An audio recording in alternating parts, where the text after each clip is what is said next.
আসসালামু আলাইকুম। হঠাৎ করে ইফতারের পরে খুবই ইচ্ছা করছিল চা খেতে। কারণ আমি প্রচুর পরিমাণ চা খাই। কি আর করা? আর বানায় দেওয়ার মতো তো কেউ নাই। আমার চা আমার নিজেকেই বানিয়ে খেতে হয়। মাঝে, মাঝে মনে হয় যে মানে একটা ভাবিকে খুব মিস করি, রিমা ভাবিকে খুব মিস করি। রিমা ভাবি আমাকে মাঝে, মাঝে চা বানিয়ে খাওয়াতো। এই তো। আর আমি যখন বেশি আমার চায়ের নেশা হয়, তখন আমি করি কি বেশি করে চাপাতি দিয়ে তারপরে চাটা বানাই। এতে করে আমার কাছে অনেক বেশি ভালো লাগে। আর হচ্ছে চায়ের যখন এই কালারটা আমি দেখি না, মানে আমার এত প্রিয় একটা কালার এই চায়ের কালারটা।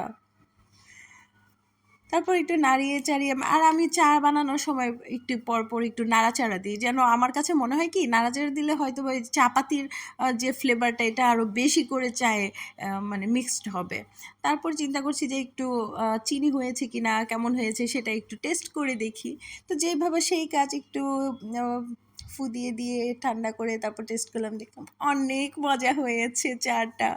তারপর আমার প্রিয় ছোট্ট একটা মগ আছে, সেটা অবশ্য আরিত পানি খায়, আরিত চা খায় সেই মগটা দিয়ে।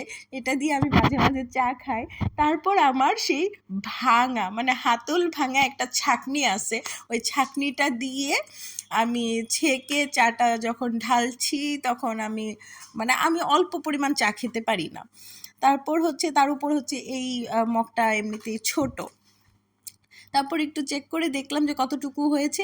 দেখি যে না আরেকটু লাগবে এই মগটা ভরার জন্য। তো আমি আরেকটু চা ঢেলে নিলাম, মগটা ভরে নিলাম। একটু এটা যখন একদম অনেক বড় মগ থাকতো না, সেটা হলে আমার একটু তৃপ্তি হতো চাটা। তারপর আরিদ এখানে লিখছে। তো এখানে এসে বসে আমি আরিদকে লিখাবো আর চা খাবো।